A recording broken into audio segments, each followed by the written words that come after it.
Alright, so today we're going to be learning about the triangle angle sum theorem and the exterior angle theorem. So the triangle angle sum theorem we've already briefly talked about in class unofficially. So what that is, the sum of the measures of the angles of a triangle is 180 degrees. So when we look at this angle here, we have triangle A, B, C. So the measure of angle A plus the measure of angle B plus the measure of angle C is going to equal 180 degrees. The sum of all three angles of a triangle are always 180 degrees. Okay? So then the exterior angle theorem. Exterior angle is formed by extending any one side of the triangle. So we took and extended this side on and formed angle 1 as our exterior angle.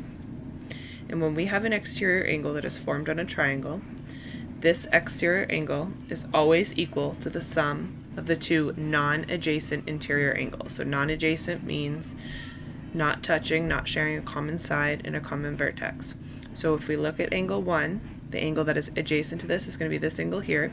So we're not going to use that angle. It's going to be the sum of the two non-adjacent angles. So angle 2 and angle 3 added together is going to give me the measure of angle 1.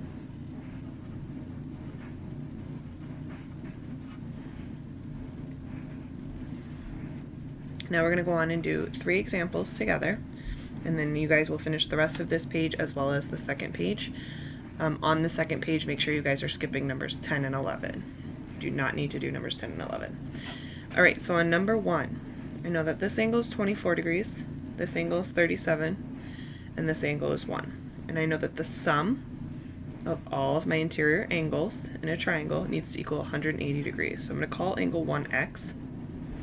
So I have 24 degrees plus 37 degrees plus x needs to equal 180 degrees.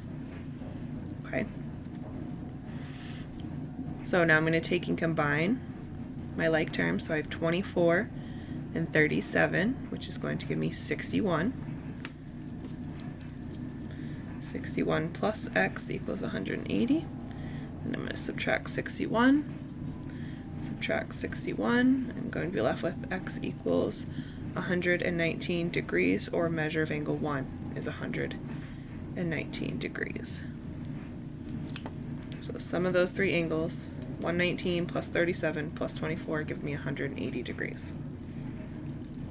Now we're going to go on to number 2. So number 2, we have this exterior angle 1, and I know that the measure of angle 1 is going to be the sum of the two non-adjacent interior angles. So let's go to two angles here. So measure of angle 1 is going to equal 76 plus 52. And 76 plus 52 gives me 128 degrees. So the measure of angle 1 is 128 degrees. So this one here, 128. Alright, and then lastly, we're going to look at number 3 together. So I have this angle here, 79 degrees. I have my exterior angle here at 104 degrees, and I need to find the measure of angle 1. So if I have an exterior angle, I know that it is going to be equal to the sum of the two non-adjacent interior angles. So 79 degrees and the measure of angle 1. So 79 degrees plus measure of angle 1 is going to equal 104 degrees. And I'm going to plug in x for measure of angle 1. So I have 79 plus x equals 104. Then I am just solving for x. So in order to solve for x, I'm going to subtract 79. That is going to leave me with x equals 25 degrees. So measure of angle 1 is 25 degrees, because 25 plus 79 gives me 104.